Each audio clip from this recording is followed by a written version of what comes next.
बिस्मिल्लाहिर्रहमानिर्रहीम। तो lecture number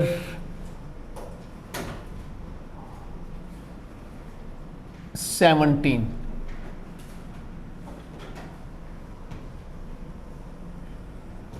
और ERC 3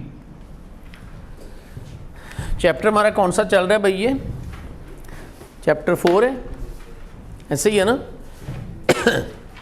इसका नाम है फॉर्म थ्योरी, चैप्टर का नाम है form theory.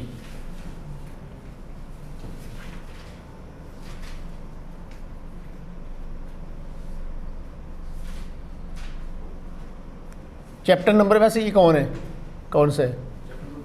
Chapter number 5 form theory. और अगर ठीक है ये, और डेट भी याद लिख देते हैं जी। चलें, डेट है 21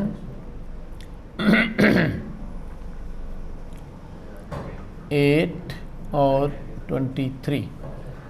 चलें जी, कंप्लीट रेफरेंस हो गया हुआ है। पेज नंबर रहने देते हैं, क्या ख्याल है कि पेज नंबर की ज़रूरत है?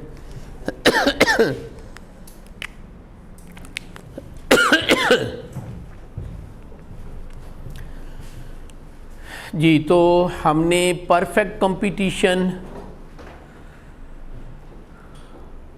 Short run price output determination कर लिया था। 3 डायग्राम पड़ी थी, शटडाउन पॉइंट नहीं पड़ा था मुझे लगता है। जी बोले, काफ़ी दिनों के बाद क्लास हो रही है ना। शटडाउन पॉइंट नहीं पड़ा था। हमने सुपर नॉर्मल प्रॉफिट पढ़ लिया, नॉर्मल प्रॉफिट पढ़ लिया, लॉस पढ़ लिया, शटडाउन पॉइंट नहीं पड़ा था। डन, ऐसे ही हुआ ना। कोई पता ही नहीं है बच्चों को हुआ क्या था। अच्छा, मैं तो जो कि पैरेलल क्लास से पढ़ा रहा होता हूँ ना, तो उधर कल मैंने मोनोपोली कंप्लीट करवा दिया हुआ है, तो फिर कई दफ़ा होता है कि कन्फ्यूजन हो जाती है, लेकिन मेरा ख्याल हम यहाँ तक ही थे। चलें जी, तो price output determination under perfect competition, ये चलें जी, अब ये रेफरेंस इधर ही रहने देते हैं।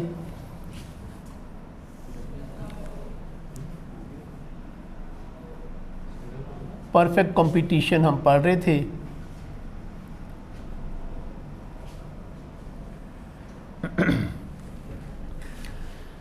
और हमने price output determination in short run,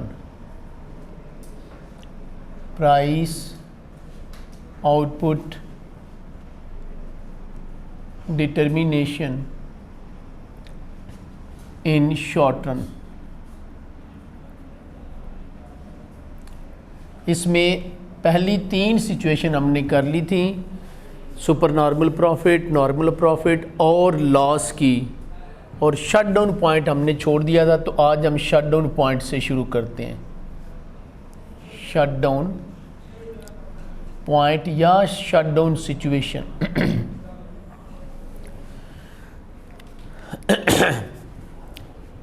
firm shut down का मतलब टेम्परेरी तौर पे बिजनेस क्लोज डाउन कर देना, शट डाउन, दरवाज़ा बंद कर देना, ठीक है। एक होता है एग्जिट आउट करना, बिज़नेस को सेल करके, सेल आउट करके तो कोई और बिज़नेस ही शुरू कर लेना, ये एग्जिट करना है। शट डाउन जो है वो टेम्परेरी क्लोज डाउन बिजनेस है। क्लियर हो गया जी? अच्छा, जब कोई बिज़नेस शट डाउन करता है तो क्या प्रॉफिट में शट डाउन करेगा, जब प्रॉफिट हो रहा होगा, या लॉस हो रहा होगा तो शट डाउन करेगा? सिंपल बात है ना, लॉस हो रहा होगा, ठीक है, लॉजिकली कन्विंस है आप। प्रॉफिट में तो एक्सपेंड करता है ना, वो फर्दर आउटपुट बढ़ाता है, वो शट डाउन नहीं करता। शट डाउन करता है वो लॉस में। लॉस की हमने आखिरी डायग्राम उस दिन पढ़ ली थी। अब हम आते हैं कि 2 तरह की कॉस्ट हमने पढ़ी हुई हैं, एक फिक्स कॉस्ट पड़ी हुई है, एक वेरिएबल कॉस्ट पड़ी हुई है। ज़रा मुझे बताएं कि शट डाउन में एक तो बात तय होगी कि लॉस में बिज़नेस शट डाउन होगा, आप नहीं बताया और बिल्कुल ठीक बता दिया। अच्छा, अब शटडाउन में रोल किस कॉस्ट का होगा? क्या वेरिएबल कॉस्ट का रोल होगा या फिक्स्ड कॉस्ट का रोल होगा? ये भी ज़रा बता दें सोच के। शटडाउन में क्या वेरिएबल कॉस्ट रोल प्ले करेगी या फिक्स्ड कॉस्ट रोल प्ले करेगी? जी ठीक है, वेरिएबल कॉस्ट रोल प्ले करेगी। फिक्स कास्ट का तो कोई रोल नहीं है, वो ज़ीरो आउटपुट के ऊपर भी वही है, हाफ कैपेसिटी में भी वही है, फुल कैपेसिटी में वही है, बंद हो जाए तो भी वही है ना, ज़ीरो आउटपुट, तो उसका तो कोई रोल ना हुआ।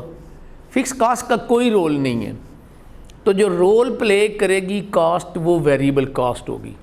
ठीक है, यानी अगर एक फर्म की वेरिएबल कॉस्ट नहीं ना पूरी होगी फिर वो शट डाउन कर देगा। उसे पता है कि फिक्स कॉस्ट का तो लॉस है ही बंद करने की सूरत, पर वेरिएबल कॉस्ट का तो लॉस नहीं होगा ना, क्योंकि ना फर्म चलेगी, ना रॉ मटेरियल की कॉस्ट आएगी, ना यूटिलिटी की कॉस्ट आएगी, ना ट्रांसपोर्ट की कॉस्ट आएगी, ना वेज कॉस्ट आएगी, तो वेरिएबल कॉस्ट तो नहीं ना होगी। तो कम से कम वेरिएबल कॉस्ट से तो जान छुड़ाई जा सकती है ना, फिर सिर्फ फिक्स कॉस्ट का लॉस रह जाएगा।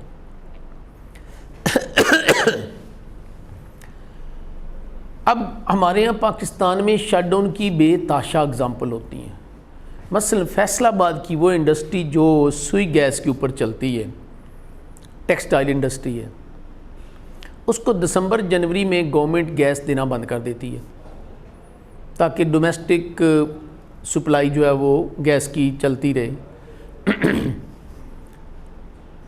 तो वो इंडस्ट्री जो गैस के ऊपर चलती है दिसंबर जनवरी में वो भी बंद हो जाती है, शट डाउन कर जाती है, टेम्परेरी बिजनेस क्लोज डाउन कर देती है। जब गैस ऑन होती है फिर शुरू कर लेती है वो।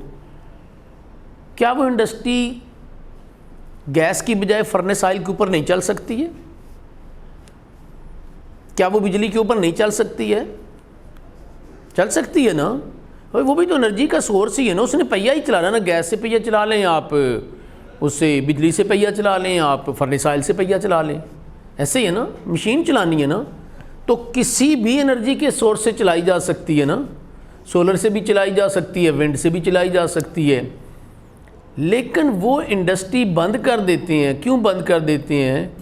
कि उनको पता है कि अगर गैस तो बहुत सस्ती है, गैस की बजाय फर्नेस ऑयल के ऊपर चलाएंगे, बिजली के ऊपर चलाएंगे, तो इतनी ज़्यादा वेरिएबल कॉस्ट आ जाएगी कि चलाने का लॉस ज़्यादा होगा बनिस्बत बंद करने पे।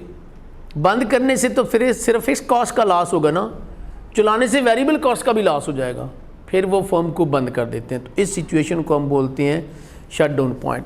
इसका मतलब ये है कि जब हमें डायग्राम बनानी है तो ये डायग्राम फिर हमें लॉस वाली बनानी है ना, जिसमें लॉस हो रहा हो, क्योंकि प्रॉफिट में तो कोई भी शट डाउन नहीं करता है। ये प्राइस, ये रेवेन्यू, ये कॉस्ट, आउटपुट। परफेक्ट कंपटीशन में अगर ये प्राइस, यही मार्जिनल रेवेन्यू, यही एवरेज रेवेन्यू है, तो ये डायग्राम शो कर रही है कि ये परफेक्ट कंपटीशन है, क्योंकि इसी में हर अगले यूनिट को वो एक ही प्राइस के ऊपर सेल करेगा, वही मार्जिनल रेवेन्यू होगी, वही एवरेज रेवेन्यू होगी। ठीक हो गया।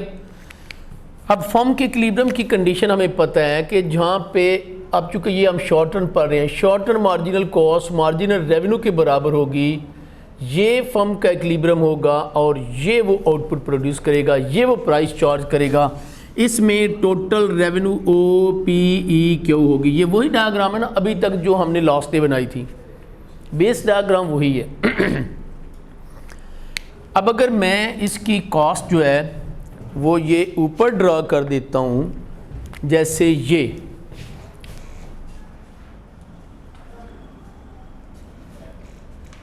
तो ये डायग्राम अब क्या शो कर रही है? लॉस शो कर रही है ना, कॉस्ट ज़्यादा रेवेन्यू से। ये आखिरी डायग्राम थी जो हमने लास्ट डे पढ़ी थी लेक्चर नंबर 16 में। शट डाउन का पॉइंट जो है ये वो वाहिद सिचुएशन है जहाँ पे आपको एवरेज वेरिएबल कॉस्ट हर सूरत में ड्रॉ करना पड़ती है, चूँकि रोल ही इसी का है। अगर आप वेरिएबल कॉस्ट जो है उसको ऐसे ड्रॉ कर देते हैं कि वो इक्विलिब्रियम पॉइंट के ऊपर tangent to the average revenue हो। टेंजेंट हो गई ना, एवरेज रेवेन्यू ये है, टेंजेंट हो गई, और यहाँ पे मार्जिनल कॉस्ट को भी वो कट करिए, इसके बाद ये बढ़ जाए।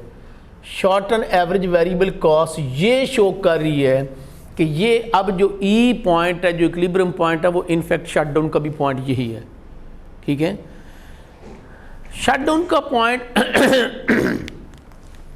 पॉइंट है ना, तो पॉइंट का मतलब है कि एक ख़ास बस है। तो ऐसे ही है जैसे एक लाइन ऑफ डिमार्केशन, जैसे ड्यूरेंट लाइन है। आप ड्यूरेंट लाइन से 1 इंच इधर आ जाएं या 100 किलोमीटर इधर आ जाएं तो पाकिस्तान में है। ड्यूरेंट लाइन से 1 इंच उधर चले जाएं या 100 किलोमीटर उधर चले जाएं तो फिर आप किधर हैं? अफ़गानिस्तान में। ठीक है, तो बॉर्डर के दोनों तरफ अमन ही अमन है। सो लिहाजा ये बिल्कुल ऐसी लाइन ऑफ डिमार्केशन है। ये अब जो पॉइंट है ये शटडाउन का पॉइंट है। इस पॉइंट के ऊपर एवरेज वेरिएबल कॉस्ट भी गुजर रही है। इसका मतलब ये है कि ये टोटल वेरिएबल कॉस्ट जो है वो यहाँ पे कितनी है? OPEQ, यही है ना टोटल वेरिएबल कॉस्ट भी, क्योंकि वेरिएबल कॉस्ट भी यहीं से गुजर रही है। तो जब total revenue total variable cost के बराबर होगी तो ये शटडाउन पॉइंट होगा। और इस वक्त लॉस कौन सा है? लॉस जो है वो सिर्फ टोटल फिक्स्ड कॉस्ट का लॉस है। टोटल फिक्स्ड कॉस्ट ये लॉस है। ठीक है, तो शटडाउन पॉइंट में ये लॉस है। अब मैंने आपको कहा कि बिल्कुल ये ऐसी है जैसे लाइन ऑफ डिमार्केशन। अज्यूम करते हैं कि 1 पैसा भी प्राइस इससे कम हो गई है या कॉस्ट बढ़ गई है, कोई भी चीज़ अज्यूम कर सकते हैं। चले जैसे हमने वो उसकी एग्जांपल ली थी कि ये क्या उसको कहते हैं, फैसलाबाद की इंडस्ट्री की, कि अगर वो फर्नेस ऑयल के ऊपर चलाए, जब गैस बंद होती है दिसंबर जनवरी में तो उसकी कॉस्ट बढ़ जाती है। ऐसे ही है ना, अगर कॉस्ट बढ़ जाती है तो फिर हम क्या करेंगे कि ये फ़र्ज़ करें कि वेरिएबल कॉस्ट जो है वो ये हो जाती है, ये वेरिएबल कॉस्ट। अब वेरिएबल कॉस्ट ये हो गई है ये, और इसी तरह से ये एवरेज कॉस्ट भी ऊपर चली जाएगी, दोनों कॉस्ट ऊपर चली जाएंगी, ये हो गई है। ये एवरेज कॉस्ट ये हो जाएगी और short run average variable cost जो है वो ये हो जाएगी, दोनों ऊपर चली गई ना। MC = MR को तो छेड़ा ही नहीं मैंने, इक्विलिब्रियम तो वही है। अब ये डायग्राम क्या शो कर रही है कि ये इक्विलिब्रियम इस पॉइंट के ऊपर है जहाँ पे मार्जिनल रेवेन्यू मार्जिनल कॉस्ट के बराबर है। अगर आप इधर देखें तो लॉस जो है वो अब यहाँ से लेके यहाँ तक ये लॉस है, यहाँ से लेके यहाँ तक वेरिएबल कॉस्ट का लॉस है। ये वेरिएबल कॉस्ट है ना, ये वेरिएबल कॉस्ट का लॉस है। और उससे ऊपर जो लॉस है यहाँ से लेके यहाँ तक, ये कौन सा लॉस है? ये फिक्स्ड कॉस्ट का लॉस है।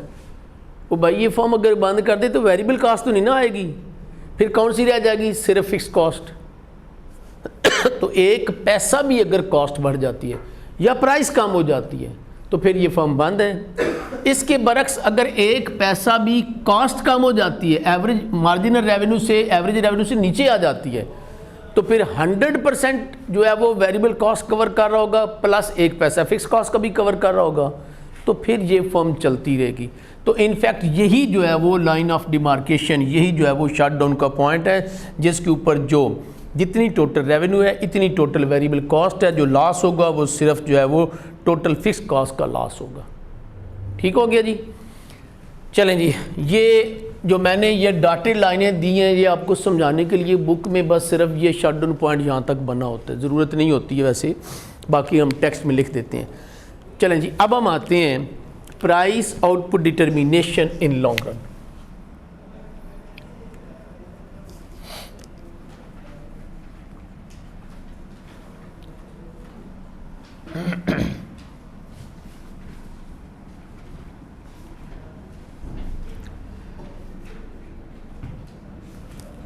लॉन्ग रन की डेफिनेशन हमें पता है सबको जी, पता है भाई क्या है लॉन्ग रन की definition? Is a period of time in which all the inputs are variable. ये एक ऐसा पीरियड ऑफ टाइम है जिसमें तमाम इनपुट वेरिएबल हैं, कोई फिक्स इनपुट नहीं है। ऐसे ही है ना? कल टेस्ट हो गया इकोनॉमिक्स का? दे ही दिया, हाँ, गन पॉइंट के ऊपर ठीक हो गया चलें जी, तो price output determination in long run. So long run is a period of time in which all the inputs are variable, और शॉर्ट रन में कम से कम एक इनपुट फिक्स होती है। अब शॉर्ट रन तो हमने कर लिया। हमने शॉर्ट रन में एक और भी कंडीशन पढ़ी थी कि परफेक्ट कंपटीशन में शॉर्ट रन में नंबर ऑफ फर्म्स भी फिक्स होंगी। अब वो काम ख़त्म हो गया है। So now the new firms can enter into the industry and existing firm can exit out of the industry as well. Entry exit अब मुमकिन है, चूँकि long run period of time में आ भी सकती हैं, जा भी सकती हैं। ऐसी सिचुएशन में ज़रा देखें ये भी कॉमन सेंस की बात है, आपने ज़रा बस ध्यान रखना है, खुद ही बताना है आपने। अगर किसी मार्केट में फर्म्स को सुपर नॉर्मल, एब normal, over and above the normal profit हो रहा होगा, तो क्या नए प्रोड्यूसर उस मार्केट में आएंगे या एग्जिस्टिंग बाहर निकलेंगे? नए आएंगे ना, सब यही आप कह रहे हैं, बिल्कुल ठीक है। और अगर लॉस होगा तो फिर क्या होगा? नए आएंगे या एग्जिस्टिंग निकलेंगे? एग्जिस्टिंग निकलना शुरू हो जाएंगे। हमें बहुत सारी एग्जांपल, सीएनजी में यही हुआ। नई जब सीएनजी आज से तकरीबन 15-20 साल पहले खुलना शुरू हुए तो बेताशा नए प्रोड्यूसर आ गए। एसीसीए में भी ये हुआ 90s में, जब एसीसीए इधर एंट्री शुरू हुई, ये क्वालिफिकेशन इंग्लैंड की है चूँकि जब शुरू हुई तो बहुत सारा लोगों को प्रॉफिट था, तो बेताशा कॉलेज खुले। लेकिन फिर जब इधर लॉसेस शुरू हुए, अब कोई नया सीएनजी स्टेशन लग रहा है? सारे ख़त्म हो रहे हैं ना। ये देखें आपके साथ, ये स्टेशन था, ये ख़त्म हो गया। वो इधर कारण के ऊपर स्टेशन था, वो ख़त्म हो गया। गुलबर्ग, जिधर जिधर आप देखते हैं सब स्टेशन ख़त्म होते चले जा रहे हैं, क्योंकि लोगों को लॉसेस हो रहे हैं, एग्जिट आउट कर रहे हैं। इसका मतलब यह है कि जब सुपर नॉर्मल प्रॉफिट होंगे, there will be tendency for the new firms to enter into the industry. नई फॉर्म्स आ जाएंगी, जैसे सीएनजी में आई, जैसे एसीसी में आई। सप्लाई बढ़ जाएगी, प्राइस कम हो जाएगी, प्रॉफिट मार्जिन जो है वो जो सुपर नॉर्मल प्रॉफिट होते हैं वो कम्पीट डाउन हो जाएंगे। तो क्या रह जाएगा? सिर्फ नॉर्मल प्रॉफिट।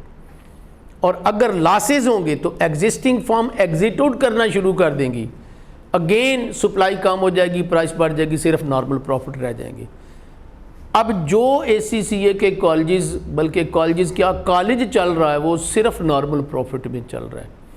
जो कोई सीएनजी स्टेशन चला just normal profit, super normal profit अब कहीं नहीं है इनको, ठीक है।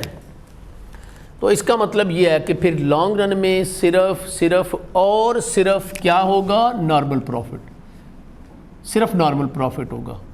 ये सुपर नॉर्मल प्रॉफिट और लॉसेस वगैरह कब होंगे? शॉर्ट टर्म में, क्योंकि इधर अगर एब normal profit, super normal profit होगा तो नए लोग आ जाएंगे, नए प्रोड्यूसर आ जाएंगे, प्रॉफिट कम्पीट डाउन हो जाएगा। अगर लॉसेज होंगे तो एग्जिस्टिंग एग्जिट आउट कर जाएंगे, तो अगेन जो है वो सिर्फ नॉर्मल प्रॉफिट रह जाएगा। तो लॉन्ग रन में सिर्फ और सिर्फ नॉर्मल प्रॉफिट, एक ही डायग्राम बनेगी जी। तो लॉन्ग रन की डायग्राम इधर बना लेते हैं।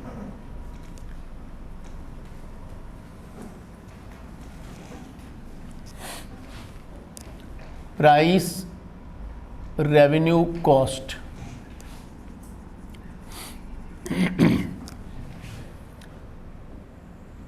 जी, ये प्राइस और ये इसकी मार्जिनल रेवेन्यू, ये इसकी एवरेज रेवेन्यू। अब इधर चूंकि लॉन्ग रन में, ये लॉन्ग रन का नॉर्मल प्रॉफिट ऐसे ही होगा जैसे हमने कल नॉर्मल प्रॉफिट बनाया था शॉर्ट रन का। सिर्फ फ़र्क यह है कि इधर लॉन्ग रन में एवरेज और मार्जिनल जो कॉस्ट होगी वो फ्लैटर नेचर की होगी, यू शेप नहीं होगी, ठीक है जी। अब ये इसकी लॉन्ग रन मार्जिनल कॉस्ट आपने ड्रॉ कर दी। इक्विलिब्रियम की वही कंडीशन है, क्या थी जी इक्विलिब्रियम की कंडीशन याद है? MC is equal to MR and MC cuts MR from below, ये इक्विलिब्रियम की कंडीशन। तो टोटल रेवेन्यू है यहाँ पे OPEQ। अब नॉर्मल प्रॉफिट के लिए आप एवरेज कॉस्ट इस तरह से ड्रॉ करेंगे, लॉन्ग रन एवरेज कॉस्ट, कि वो जस्ट टेंजेंट हो एवरेज रेवेन्यू के। अब जितनी टोटल रेवेन्यू है इतनी ही OPEQ टोटल कॉस्ट है। तो जब टोटल रेवेन्यू टोटल कॉस्ट के बराबर होगी, जस्ट नॉर्मल प्रॉफिट होगा, because normal profit is already included in the cost of the production as an implicit cost. Normal profit की शॉर्ट टर्म में भी डायग्राम ऐसी थी ना, सिर्फ वो ये है कि यू शेप कर्व थी, तो लेकिन इधर जो है वो एवरेज कॉस्ट एवरेज रेवेन्यू की टेंजेंट थी। ठीक हो गया जी। चलें जी, तो परफेक्ट कंपटीशन का हमारा टॉपिक जो है वो कंप्लीट हुआ है जी। अब हम आते हैं नेक्स्ट टॉपिक की तरफ, और जो नेक्स्ट टॉपिक है वो अब है जी दूसरी मार्केट स्ट्रक्चर, जिसको हम मोनोपोली बोलते हैं।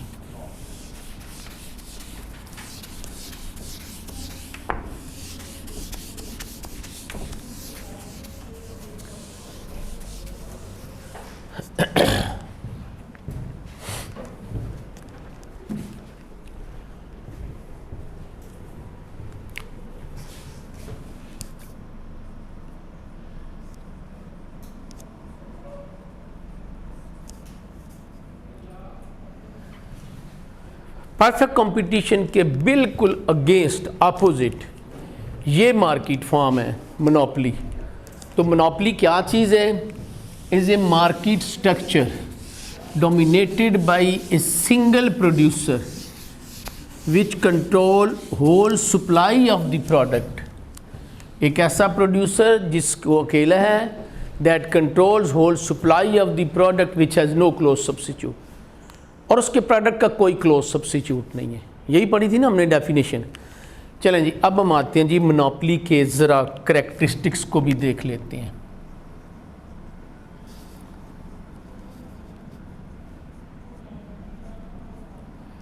मोनोपोली के करैक्टरिस्टिक्स।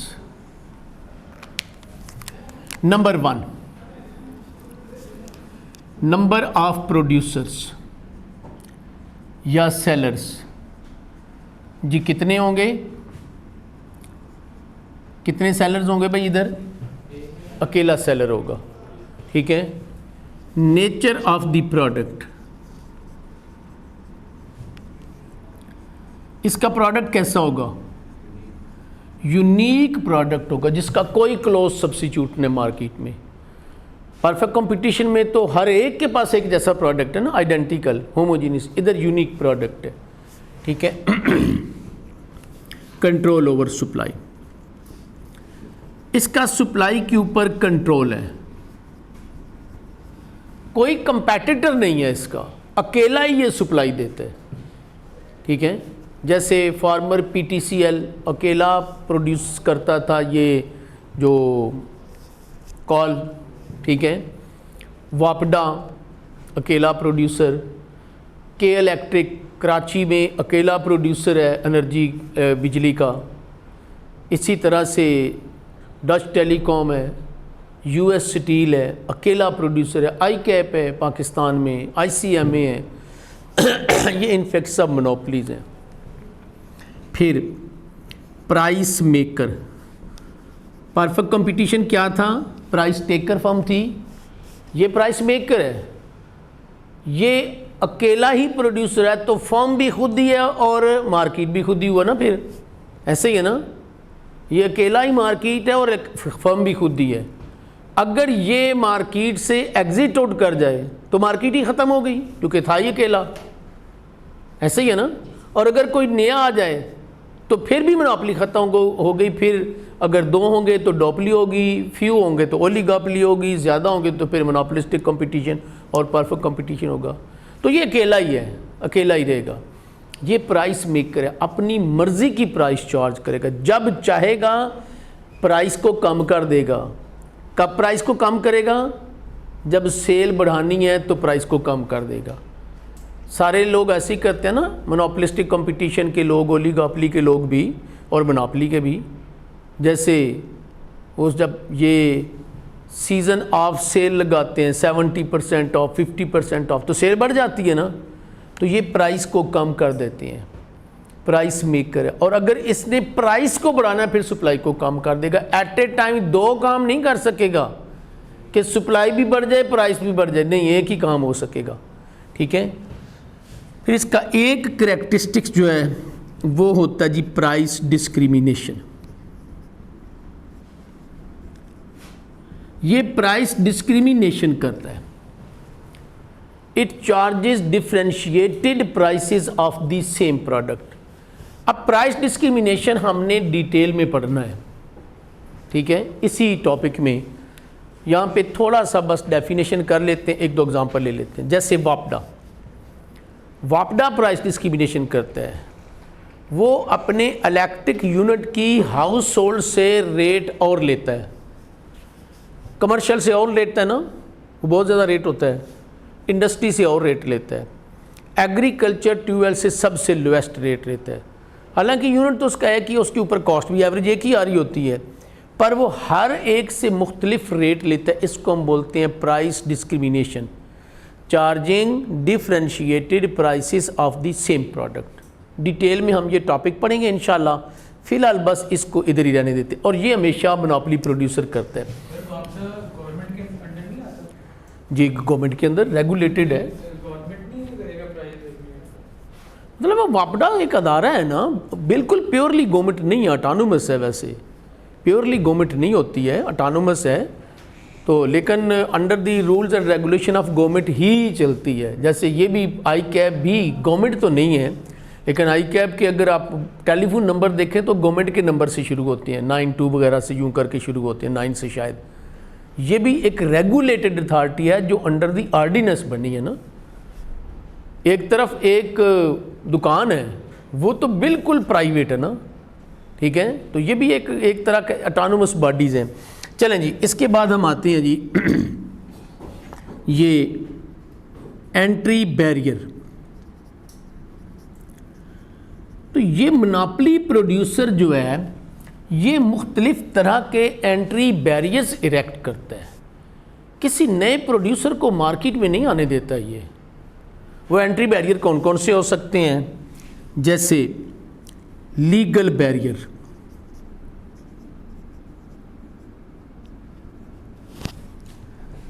नेचुरल बैरियर्स,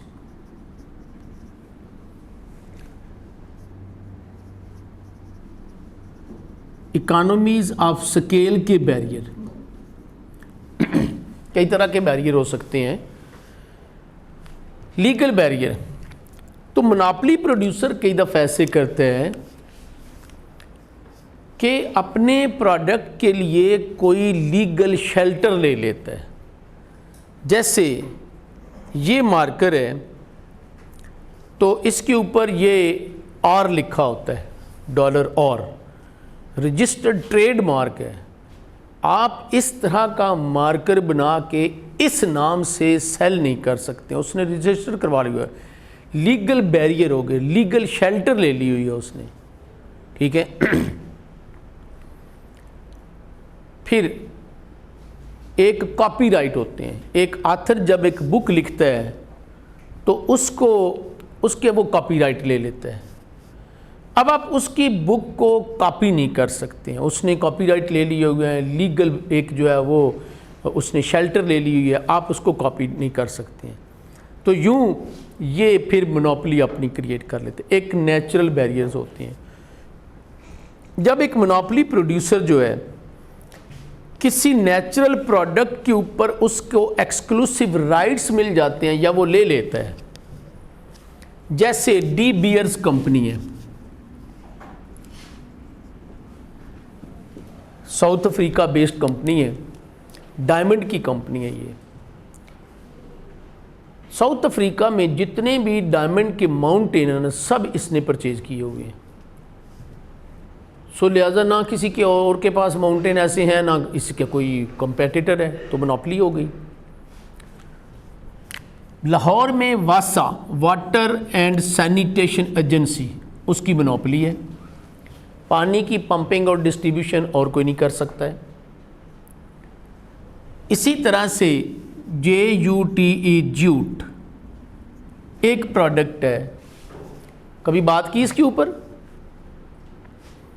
जो कि जानते हैं वैसे जूट है क्या चीज़, कोई भी नहीं जानते हैं, हम बहुत जानते थे आपकी उम्र में। जूट एक प्रोडक्ट है जो कि एग्रीकल्चर प्रोडक्ट है, एक प्लांट ही कहना चाहिए उसको, बम्बू की तरह का ये जो वो प्लांट होता है, पटसन उर्दू में इसको बोलते हैं। ये प्रोड्यूस होता है बांग्लादेश में, जो कि ईस्ट पाकिस्तान था, बांग्लादेश में 90% of world jute Bangladesh produce करता है, मोर देन 90%। तो इसकी मोनोपोली हुई ना, अपनी मर्ज़ी की प्राइस चार्ज करता है और किसी जगह पे ये प्रोड्यूस ही नहीं होता है। बाकी सारी दुनिया में 10% है, एक अकेला कंट्री, वो भी छोटा सा मुल्क 90% प्रोड्यूस करता है। तो मोनोपोली होगी इसकी, अपनी मर्ज़ी की प्राइस चार्ज करता है। तो जूट जो है वो बेसिकली एक बैम्बू की तरह सा ऊंचा सा, जैसे वो बैम्बू को क्या बोलते हैं उर्दू में, बांस का दरख्त होता है ना, इसी तरह का दरख्त होता है। लेकिन बांस का दरख्त जो है उसमें वो शुगर केन के दरख्त की तरह वो कटिंग सी होती है ना, उसमें कटिंग भी नहीं होती है, सीधा ही वो दरख्त होता है और बहुत ऊंची जाके तो उसमें चंद एक शाखें होती हैं, मुसलसल एक दरख्त होता है। जैसे कि ये हमारे यहाँ ऊशू पार्क अगर किसी ने देखा है तो उसमें वो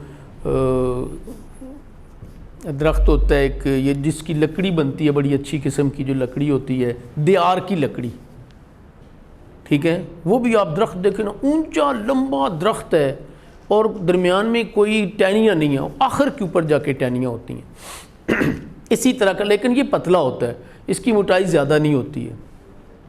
इसकी छाल जो है ना, उसको जूट दरख्त को बोलते हैं, उसकी जो छाल होती है वो बड़ा स्ट्रांग उसका रेशा होता है, तो उससे बहुत सारी चीज़ें बनती हैं। पास्ट में जब ईस्ट पाकिस्तान हमारे साथ था मस्जिदों में नमाज़ पढ़ने के लिए दरियाँ उसकी बनी होती थी, स्कूलों में बैठने के लिए जो टाट इस्तेमाल होते थे, नाम तो कभी सुना होगा ना, स्कूलों में जो टाट होते थे वो उसके बने होते थे। घरों में चारपाइयाँ उसी की बनी होती थी, चूँकि ईस्ट पाकिस्तान हमारा हिस्सा था तो कोई टैरिफ वगैरह तो था नहीं, सिर्फ थोड़ी सी शिप की कॉस्ट आती थी, ट्रांसपोर्ट कॉस्ट, तो हमें बड़ा सस्ता मिल जाता था। कुर्सियाँ उसकी बनी होती थी, तमाम किस्म के बैग, वो 100 केजी की जो है वो गंदम की बोरी हो, चावल की बोरी हो, चीनी की बोरी हो, खाद की बोरी हो, इवन सीमेंट की बोरी हो, हर चीज़ का बैग उसका बना होता था, ठीक है। लेकिन बहरहाल फिर 1971 में ईस्ट पाकिस्तान जब हमसे अलहदा हो गया तो उसकी अपनी पॉलिसी थी। पहले तो ट्रेड लिंक ही नहीं थे, कितना अरसा तक तो इंपोर्ट एक्सपोर्ट तक नहीं थी, कुछ भी नहीं था, तो हम तो ये ज़्यादा यूज़ करते होते थे, तो फिर बिल्कुल ही ख़त्म हो गया। तो उसकी जगह पे फिर अब हमने उसके क्लोज सब्सिट्यूट डेवलप करना शुरू कर दिए, पेपर बैग की सूरत में, प्लास्टिक बैग की सूरत में, तो यूँ करके, ठीक है, कॉटन बैग की सूरत में। अब इसको सिर्फ एग्ज़ाम्पल के तौर पे 2-4 चीज़ें रह गई, चूँकि ये महंगा बहुत है, ठीक है। तो वो चीज़ें कौन सी हैं? बारदाना, जो लोग गांव से बिलोंग करते हैं, एक 100 केजी गंदम के लिए जो बोरी होती है, जो बैग बड़ा होता है, वो इसका बना होता है। कभी देखा है? 100 केजी का वो इसका बना होता है, जिसे बारदाना बोलते हैं। फिर इसी तरह से ये जो रस्सा खिंचाई वाला, टग ऑफ वॉर जिसको हम बोलते हैं, वो जो रस्सा होता है वो इसका बना होता है। और भी चीज़ों को तो बन सकता है ना, पर वो टूट जाता है। इसका मतलब इतना स्ट्रांग रेशा होता है, ये टूटता नहीं है, जिसकी वजह से वो इसका बना होता है। और आजकल बस 2-3 चीज़ें एग्जांपल के लिए रह गई हैं, बाकी नहीं हैं। फिर इसी तरह से जहाँ पे बड़ी बड़ी ये पब्लिक बिल्डिंग बन रही होती हैं गवर्नमेंट की, या जैसे फ्लाईओवर बन रहे होते हैं, उसके ऊपर भी कभी कभार वो जो बड़े बैग हैं वो गीले करके डालते हैं, जो कि बड़ी देर तक ये पानी भी अपने अंदर जज़ब रखता है। ठीक हो गया जी। अच्छा जी, नेचुरल बैरियर हो गए। तो अब ये इसके पास, बांग्लादेश के पास नेचुरल प्रोडक्ट है ही, उसी के पास नेचुरल बैरियर है, ठीक है। तो फिर कोई और आ ही नहीं सकता। अब हम आते हैं इकानमीज़ ऑफ स्केल। इकानमीज़ ऑफ स्केल के जो है वो, अच्छा, मोनोपोली प्रोड्यूसर, क्या कोई छोटा सा प्रोड्यूसर होगा या बहुत बड़ा प्रोड्यूसर होगा? बड़ा प्रोड्यूसर होगा ना। छोटा प्रोड्यूसर मुमकिन नहीं है। ऐसा मुमकिन नहीं है कि आप कोई कॉर्नर शॉप खोलें, रेडी लगा लें फ्रूट की, और फिर आप ये भी कहें जी मोनोपली हो। वो तो हर बंदा कर लेगा ना, उधर मोनोपली नहीं होगी। एक बहुत ह्यूज इन्वेस्टमेंट होगी, लार्ज स्केल बिजनेस होगा। तो जितने भी इकोनॉमीज ऑफ स्केल के बेनिफिट हमने पढ़े हैं वो मोनोपली के भी बेनिफिट होंगे, ठीक है। यानी इसके पास ट्रेडिंग इकोनॉमीज़ होंगी, इसके पास मैनेजरियल इकोनॉमीज़ होंगी, और इसके पास जो है वो बाइंग इकोनॉमीज़ होंगी, और इसके पास बहुत स्किल्ड लेबर होगी। और ये फिर किसी नए प्रोड्यूसर को मार्केट में नहीं आने देगा। अगर कोई नया प्रोड्यूसर आता भी है तो ये प्राइस अपनी इतनी कम कर लेगा कि नए प्रोड्यूसर को भागने के ऊपर मजबूर कर देगा। इसको हम कट थ्रोट टैक्टिक्स बोलते हैं। चलें जी, करैक्टरिस्टिक्स हो गए जी। अब हम आते हैं जी price output determination in short run and long run, दोनों ही।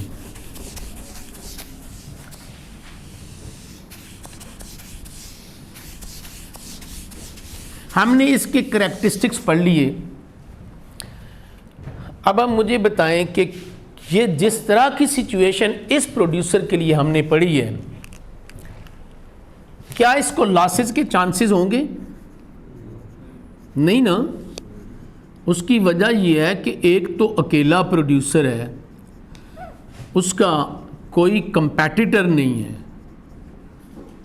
और उसके प्रोडक्ट जो है उसका कोई क्लोज सब्स्टिट्यूट भी नहीं है। प्राइस भी अपनी मर्जी से प्राइस मेकर है, जब चाहे कम भी कर सकता है, ज़्यादा भी कर सकता है। तो जंगल का बादशाह हुआ ना, फिर तो जो मर्जी करे। तो इसका मतलब यह है कि इसको लॉसेस के कोई चांसेस नहीं है। शॉर्ट रन और लॉन्ग रन दोनों में इसको एब नॉर्मल या इकोनॉमिक प्रॉफिट होगा। दोनों सूरतों में एब नॉर्मल या इकोनॉमिक प्रॉफिट इसको होगा, ठीक है। वो कई बुक्स में शॉर्ट रन में इसको लॉसेस भी डायग्राम बनी हुई हैं, लेकिन ज़्यादातर चांसेस इकोनॉमिक प्रॉफिट के ही होते हैं, ठीक है। तो शॉर्ट रन हो लॉन्ग रन हो, दोनों सूरतों में एब नॉर्मल और या इकोनॉमिक प्रॉफिट।